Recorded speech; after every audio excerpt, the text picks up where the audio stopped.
오늘도 특검 표결하려고 법사위 열렸는데요. 이제 특검 표결하는 것이 법사위에 한 달에 한두 번 찾아오는 원래 행사가 된 것 같습니다. 직무대행님, 네.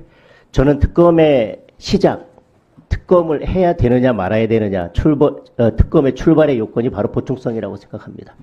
사건이 중대하냐, 국민적 관심이 크냐, 그것은 보충성하고는 전혀 관련이 없는 것입니다. 사건이 중대하고 국민적 관심이 크다고 해서 특검으로 가야 된다면 공수처는 없어져야 됩니다. 그리고 지금 공수처의 체포영장 집행이 잘 안 되는 부분은 그것은 지금 체포영장이나 수사의 적법성 내지는 공수처의 수사 능력에 관한 문제이지, 그렇기 때문에 저는 보충성이 예외로 적용돼야 된다는 것도 저는 맞지 않다고 봅니다. 따라서 지금 윤석열 대통령의 대해서만 지금 수사가 사실은 되지 않았고 나머지는 거의 다 기소가 됐습니다. 나머지 분들이 기소가 됐다는 건 수사기관의 입장에서 보면 경과 관련해서는 객관적인 증거는 다 수집이 된 것입니다. 그러면 윤석열 대통령의 진술 외에는 나머지 증거들은 확보되어 있다면 사실 기소하는 특별한 문제점도 없고, 여기까지 수사가 와 있는 상태에서 특검을 하자고 하는 것은 특검의 보충성에 저는 기본적으로 맞지 않다고 생각합니다. 그리고 지금 수사 대상을 보면요, 1호부터 6호까지는 12상 계엄 선포 시작부터 12월 4일 계엄 해제 시까지 있었던 내란 혐의에 포함될 수 있는 행위 유형을 나열한 것에 불과합니다. 구체적으로. 사실 그거 특별히 문제될 것이 없습니다. 근데 7호에 보면 내란 선전 선동 혐의가 들어가 있습니다. 근데 지금 민주당은 졸기차게 지금까지 내란이 종결되지 않았다고 주장하고 있습니다. 그리고 내란에 대해서 다른 주장을 하는 국민의힘 의원들도 내란 동조자, 내란 공범이라고 말씀하고 계시고, 국민의힘 의원들을 다수 이미 고발했고요. 이거에 대해서 보수 유튜버들도 고발했고, 이제는 카톡을 주고받는 일반 국민들까지도 고발할 수 있다라고 합니다. 그러면 그분들까지 내란 선전죄에 포함될 수 있다라고 하는 겁니다.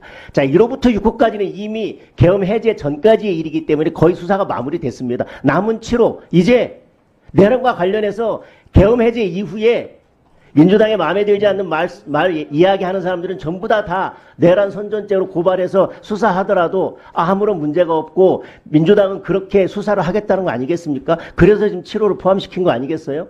그리고 8호에 지금 해외 분쟁지역 파병, 대북 확성기 가동, 대북 전단 살포 확대, 이런 것들이 외환죄에 관련돼 있다는 겁니다. 저는 첫 번째, 이것이 맨 처음에는 제한이 없었는데 우리 직무대행께서 이건 제한이 없어서 문제라고 하니까 비상계엄에 관련하여라고 되어 있지만, 민주당 의원들은 지금 윤석열 정부의 대북정책, 해외 파병, 대북전단, 대북방송, 이런 것들에 대북 확성기 가동, 이런 것들이 전부 다 내란죄와 관련이 있다는 거예요. 그래서 맨 처음에는 이것을 윤석열 정부에서 실시된 이런 식으로 바꾸려고 했었습니다. 소위에 있지 않았었습니까? 그러니까 윤석열 정부에 있었던 이 대북정책 모두를 내란죄와 관련시키고 있는 것입니다. 그런데 외환죄는요, 형법 92조에 뭐라고 되어 있냐면 외국과 통모하여라고 되어 있습니다.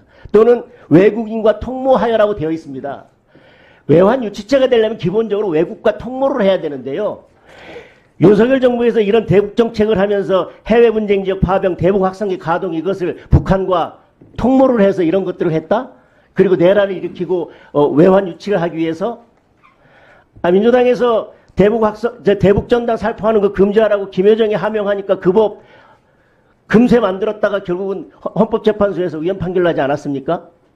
그런데 무슨 지금 이런 대북 확성기, 대북 전단, 이것을 외국 또는 북한과 통모해서 이런 것들을 하고 외국인과 통모해서 이런 것들을 했다? 그러니까 외환 유치죄가 된다? 저는 이렇게 구성 요건을 엮어가서 이걸 내란죄로 한다고 하는 것은 저는 도무지 맞지 않다고 생각을 합니다. 이게 어떻게 외환 유치죄의 구성 요건하고 맞아떨어지겠습니까?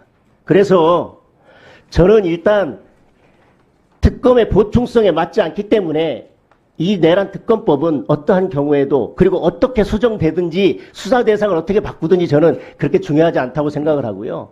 이미 민주당에서 이렇게 많은 내용들을 원래 특검에 포함시키겠다고 했는데 맨 마지막에 가면 이 위의 사건들 관련해서 수사하다가 인지된 사건은 추가로 다 수사할 수 있지 않겠습니까? 여기서 대상 몇 개를 넣고 빼고 한다고 해서 저는 기본적으로 달라진다고 생각하지 않습니다.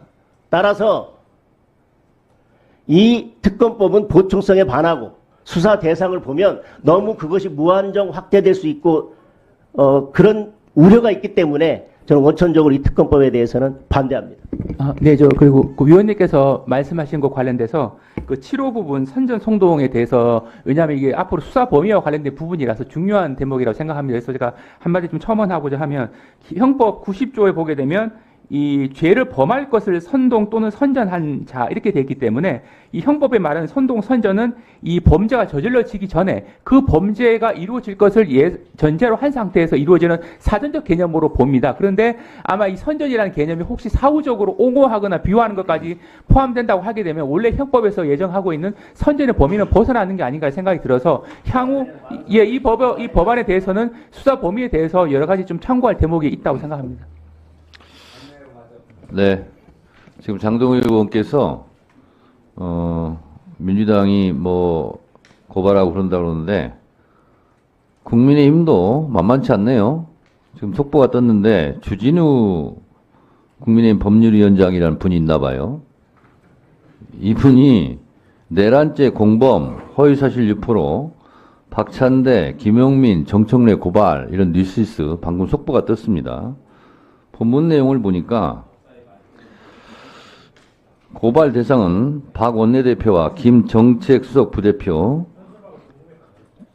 정청래 위원장을 비롯해 김우영, 강선우, 남인순, 황정아, 김문수 의원이 됐고, 홍익표, 한영태, 이강진 지역위원장과 김용현 진보당 지역위원장, 뭐 그냥 전국에 있는 지역위원장 국회의원들 다 고발할 방침인가 봐요.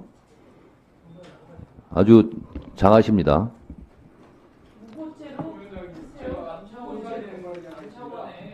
네? 잠깐만요. 자, 이렇게요. 이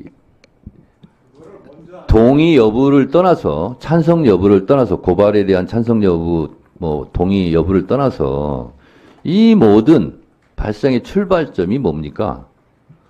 윤석열 현재 내란숙의 피의자, 현재 신분이 그렇습니다. 12.3 이 위헌 위법한 비상계엄을 선포함으로써 생기는 거예요. 그런데 자기 밑에 있는 부하들은 다 지금 구속되고 기소되고 있는데 본인만 지금 체포영장을 거부하면서 지금 법 집행에 정하고 있지 않습니까? 그러면서 공수처 이 집행에 대해서 반대하는데 경호처 경호관들이 부모들께 지금 이런 질문을 하고 있답니다. 어머니, 특수공무집행 방해가 더 무거운 죄예요? 항명죄가 더 무거운 죄예요? 윤석열의 이 체포영장 거부로 그 수많은 젊은이들이 항명죄 아니면 특수공무집행 방해죄 둘 중에 하나로 입건, 조사, 처벌받게 돼 있어요. 본인은 지금 본인만 생각하는 거예요. 이렇게 경호관들이 범법자가 될지도 모르는 상황. 그리고 이것으로 인해서 소모적인 정치 공방, 고소 고발전 이런 것이 지금 벌어지고 있는 거예요. 윤석열 대통령은 정말 무책임하고 비겁한 사람 같아요. 이럴 때는 다른 사람은 내 부하 직원들은 죄가 없다. 죄가 있다면 내가 죄를 다 안고 가겠다. 이런 리더다운 모습이 좀 필요한 시기 아닌가요? 주진우 법률위원장인들 이런 현수막에 대해서 다 고발하고 싶어서 고발하겠습니까? 이런 상황이 되다 보니까 양쪽의 싸움이 고소 고발이 격화되는 거예요. 한남동 관저에 지금 있는 윤석열 대통령 유튜브 많이 보신다니까 이 법사 유튜브 보고 있을지도 모르겠네요. 빨리 이런 소모적인 피해자가 더 이상 발생하지 않도록 스스로 자발적으로 걸어 나오시기 바랍니다. 참 안타깝습니다. 자, 그러면 지금부터 잠시만 주목해 주시기 바랍니다. 제가 구독자분들을 위해서 선물 하나를 준비했는데요. 제가 항상 여러분들께 드리는 말씀이 있습니다. 뉴스만 평소에 잘 챙겨보셔도 돈이 되고 돈을 벌 수 있다라고 말씀을 드렸는데요. 여러분들은 여기 보시는 삼성전자 뉴스를 보고 어떤 생각이 드세요? 아니면 정치인들의 뉴스, 날씨 뉴스를 보고는 어떤 생각이 드시나요? 그냥 뉴스만 보고 끝내는지 아니면 이 뉴스를 어떻게 이용할 수 있는지 이 부분을 고민하고 계시는지를 되물어보고 싶습니다. 그 이유가 뭐냐 하면 제가 지난번에 여러분들께 뭐라고 말씀을 드렸었죠? 지금은 반도체 섹터를 눈여겨보셔야 한다고 말씀드렸습니다. 그리고 나서 이런 썸네일들 뉴스를 통해서 많이 보셨을 겁니다. 반도체 내용이 이슈가 됐을 때 부자들은 어떻게 생각한다?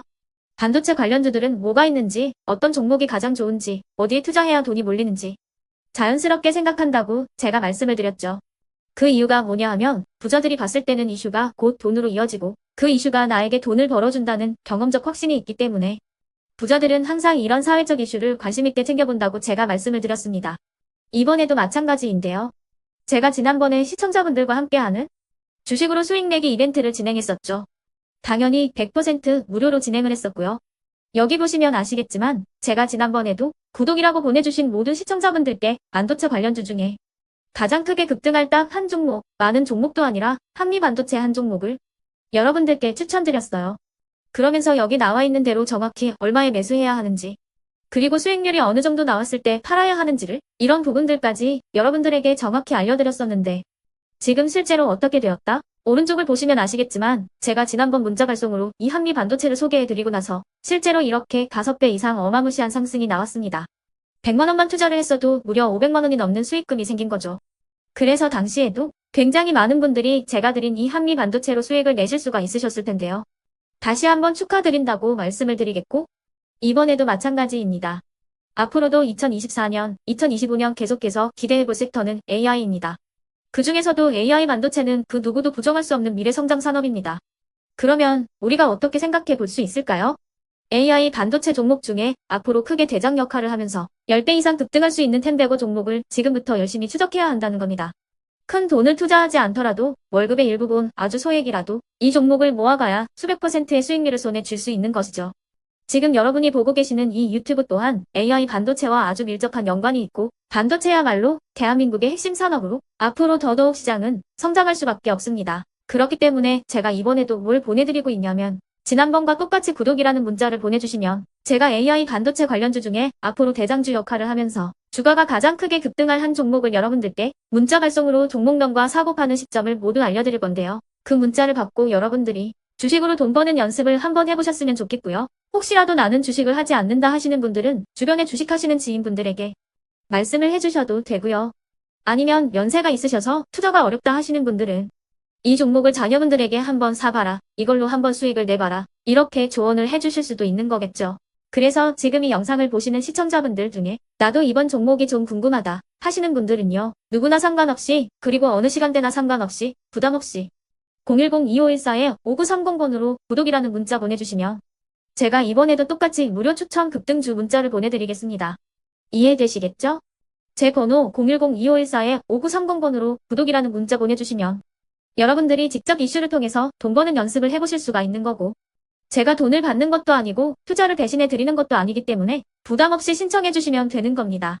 그리고 수익이 나면 저는 다른 것은 하나도 바라지 않습니다. 제 채널에 구독, 좋아요 한 번씩만 눌러주시라 이렇게 다시 한번 말씀을 드리겠습니다.